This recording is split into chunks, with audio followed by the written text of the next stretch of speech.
L'actualité, c'est quand même l'actualité. Et Jack Bauer, Talibé Ndiogu Fama, Docteur Djibi Diallo, et bien entendu Abdoulaye Diallo de Mairie, que nous saluons, et Ibrahima Thiam de Kaolack. Kaolack, Abdoulaye Diallo de Mairie, Ibrahima Thiam de Kaolack, et Madame Thiam qui est le chef du service dermatologie au niveau de l'hôpital Ibrahima Niass de Kaolack. Alors, sermon de Korité. Là, on est en plein dedans. Sermon de Korité. Qu'est-ce qui s'est passé? Vous savez, c'est souvent le tempo. Les guides religieux, ils sont à l'écoute. Ils suivent les informations. Ils sont même parfois mieux informés que nous qui informons. Les guides religieux, oui, ils sont parfois mieux informés. Ils sont aussi informés. C'est des gens qui ont fait de hautes études, de très hautes études. Les Nyom AB100, c'est bac plus 7. Hein? Les prêtres, là, bac plus 7. Ah oui. Alors, fatwa des imams sur la situation du pays, c'est un diagnostic. Je n'ai pas envie de faire comme feu Antoine Godfrey, qui a été quelque part mon maître à penser, qui disait diagnostic. Alors, fatwa des imams sur la situation du pays entre désespoir et promesses non tenues. Parce que la promesse est une dette. La promesse est une dette. Et c'est important d'évoquer la notion de promesse non tenue. Et c'est ce que fait Tribune Quotidienne qui revient sur les khutbahs. Les khutbahs. Voilà. Fatwa des imams sur la situation du pays entre désespoir et promesses non tenues. C'est ce qu'on a dans Tribune. Vous avez Tafsir Babacar Ndiour. Là, on est à Thiès, de la grande mosquée Moussanté, a dénoncé le non-respect des promesses liées à la criminalisation de l'homosexualité. On en reparle. Parce que vous savez, il faut savoir qu'en politique, certains vous ont théorisé un acte, un fait. Les promesses n'engagent que ceux qui y croient. Mais attention au retour du bâton. Ah, parce qu'il y a souvent l'effet boomerang. Attention. Parce que ce qui peut vous faire gagner aujourd'hui peut vous faire perdre demain. Parce que la politique en soi est un art. La politique en soi, elle est noble. L'art. C'est la voie de la grande charité, disait Jean-Paul II. Jean-Paul II.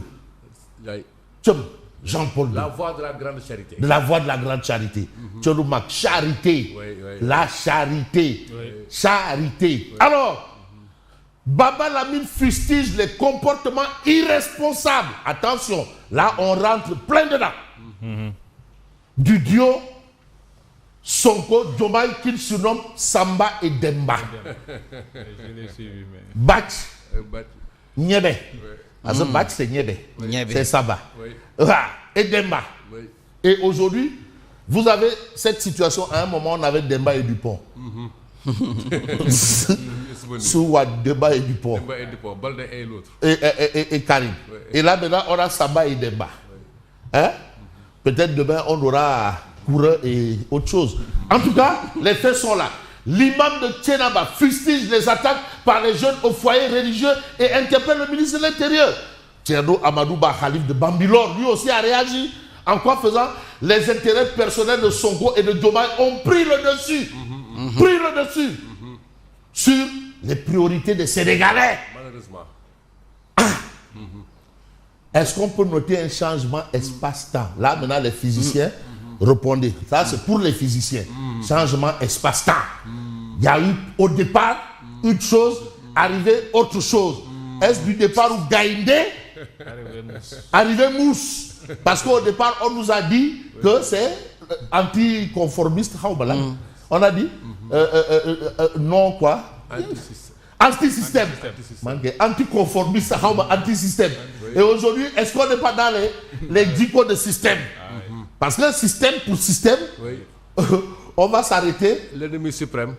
C'est l'esprit de système. Mais vous savez. Et ils ont l'esprit de système. Vous savez, le premier adversaire du pouvoir, c'est le populisme. Du populisme, c'est l'exercice du pouvoir. Tu sais, le pouvoir déteste le populisme. Déteste. Déteste. Ah oui. Comme, j'ai même envie de dire, comme la peste. le pouvoir déteste le populisme. J'ai même envie d'ajouter comme de la peste. Si tu dis la peste, bon, c'est compliqué. Voilà, bon. Yacine, bonjour. Déwéneti waay. Jaajëf waay yaa baax waay. Yow amoo kenn ak maa ko wax. Et Patrice Sané ne dira pas le contraire. Amoo kenn ak bilaay ku la wax ne yow da nga day wax ko neex. Non amoo kenn yow da nga baax bilaay xale bi dafay yaru. Na xale bi mag bi kii kilifa la. Soxna si kay astafurlah. Alors man kay. Man rek ci xale. Alors, on reste avec Tribune. Cité dans l'affaire Intermac. Ali Ngouille Ndiaye dément Mabouba Diagne qui parle de surfacturation. Encore Mabouba Diagne. Ça tête Mabouba. Aswai. Non, c'est pas que il l'est. Demandez comme tape, c'est pas que tape-le. Attends, il ne faut pas aussi me créer des problèmes. Oui. Comme dès que je parle français, amenez le Larousse, le Nico Robert. Comme ne fait pas de vous ça. Oui. Ah, voilà, comme tape. Ça ne veut pas dire comme tape. Attends, parce que non, billahi, les magistrats là, ils ne comprennent pas mieux français que nous. Alors, on reste avec Tribune quotidienne. Vous avez pression de la Belgique en faveur des homosexuels.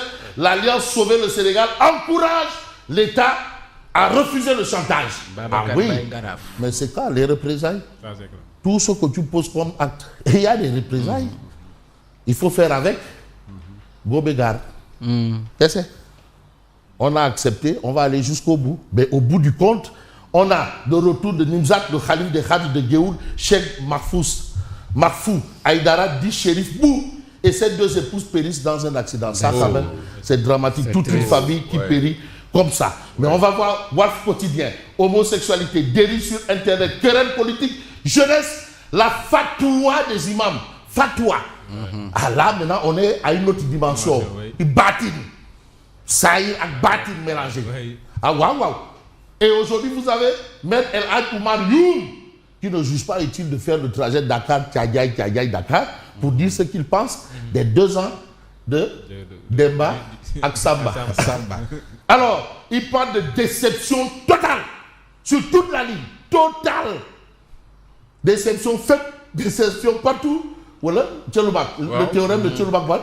Incompétence notoire, notable, notifiée, notariée, articulée, à l'inculture, incurable et au tâtonnement expérimental. Un tâtonnement expérimental. Wow. Alors, dans cette histoire, vous avez Sud Quotidien qui dit appel à l'unité et à la vigilance. Corité des mosquées au sommet de l'État. Mais en l'État. Mais vous avez Vox Populi. On assiste aux premières phases de l'autodestruction du projet. Et c'est Ali Oudine qui le dit. Pas n'importe qui. Droit de l'hommiste de classe mondiale. Alors, Ali Oudine alerte sur la bataille politique fratricide entre Diomaye et Sonko. L'enjeu de cette bataille politique fratricide à mort, c'est Ali Oudine. C'est pour conserver ou conquérir le fauteuil présidentiel. Point. Pas plus, pas moins. Finalement. Qui est le dénom de la farce? Querelle byzantine. Qui est le dénom de la farce? Mais vous savez aussi qu'il y a la farce du dindon. Dindon, oui. Il y a le dindon de la farce, il y a aussi la farce du dindon. Voilà. En tout cas, vous avez un ministre wallon veut sanctionner le Sénégal, mais Sonko lui demande d'aller voir ailleurs avec ses financements. Fabrice. Il ne faut pas aussi. Macky Sall a été plus tranchant face à Barack Obama. Oui. Au lendemain donc, de ce face-à-face, on a assisté à l'accroissement des investissements américains au profit du Sénégal. Vraiment, c'est un faux débat. Faux débat. À mon sens. Non, quel est le caractère officiel que cela revêt? De toutes les façons. Un premier ministre s'informe-t-il de par la rue? Je crois que. Il faut s'informer par des canaux officiels. Mais vous avez le journal Les Échos, inquiétude sur l'état de santé de la Diop. Aujourd'hui, pour aller juste au poste de santé là, c'est toute une procédure.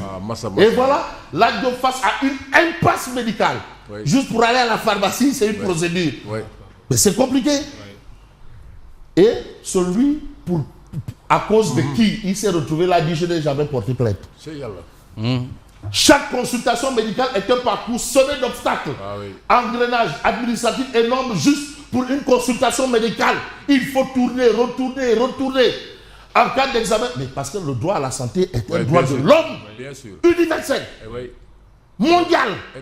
Tu n'as même pas d'autorisation à demander pour aller à l'hôpital. Et consacré par l'Union africaine. Par l'Union africaine. Par toutes les institutions. En cas d'examen complémentaire, le processus recommence. Nouvelle requête, nouvelle attente, nouvelle incertitude. L'équation de son suivi médical à l'hôpital américain de Paris et son interdiction de sortie du territoire ressurgit. Voilà la situation. Mais situation oblige, vous avez enquête, reddition des comptes, le forcing du Premier ministre. Ah, il a dit que franchement, c'est moi qui étais pour, mais finalement, ça coince. La reddition des comptes, ça coince. Est-ce que finalement, on va retenir un pétard mouillé ou le boc, ou bien un ballon de baudruche? Mais ça coince par la faute de qui? À qui la faute? Qui a politisé le dossier Farba-Ngom? Qui l'a politisé, par exemple? Oui. Puis les dossiers s'effritent vraiment. Mais oui. Mais qui a politisé le dossier Farba-Ngom, par exemple? Mais Farba, la justice en a terminé. Ça induit. La justice a dit sort. La justice en a terminé. Ce n'est plus la justice. Voilà, c'est ça. C'est qui? Il est maintenu en détention. Voilà, en tout cas, c'est une question de procédure. Et d'ailleurs, les assises à la justice, il a été question de revoir justement cette pratique et cette méthode-là. Finalement, alors, en relief quotidien, affaire Intermac, zone d'homme autour d'un envenant controversé. Ali Ngouille Ndiaye se défausse et désigne Mabouba Diagne. C'est Mabouba. Mabouba Diagne. Mabouba. Mais vous avez l'informateur qui dit la fermeté. Surfacturation dans le programme Intermac. Vous avez zone Gordigen contre investissement. Sonko refuse le chantage étranger, la fermeté. Alors, surfacturation dans le programme Interbank, les bizarreries, mais bizarre ou pas, vous avez critique. Ali Ngouille Ndiaye traîne Mabouba sur son tracteur. Mabouba Ndiaye. Non, il y a de quoi dire, mais Mabouba, toi aussi. Campagne guerre que tchaf, Mabouba. Campagne commercialisation, Mabouba. Mévente, Mabouba. Interbank, Mabouba. Mabouba. Aïe, Mabouba, ouais. Je Mabouba. Aïe, Mabouba. Oh, Mabouba, ouais. En tout cas, Ali Ngouille Ndiaye traîne Mabouba sous son tracteur. Et puis vous avez aussi un autre journal mais, qui en parle, voilà. Vote de la loi contre l'homosexualité, les milliards de la représailles internationale. Ah, il faut s'attendre. Hein. En attendant, vous avez le Dakarois, l'affaire Interbank et la problématique de la signature de l'avenant. Ali Ngouille se défausse sur Mabouba. Ah bon, Ali Ngouille, guerrier le dé. Ali Ngouille. Et vous avez le peuple qui nous dit Korité 2026, les imams sermonnent Pastef. Mais que nous dit Odia? Ouma Diakité, Diaïté Kaba. Diaïté Kaba. Kaba Diaïté.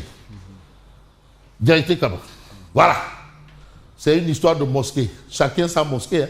Chacun son musée. Ça s'appelle, oui. Ici, tu as le grand Sérigne de Dakar. Et ici, tu as l'imam Fan. Sonko apte, malgré les coups bas, pardon, les coups bas. Diomaye, président pour 2029.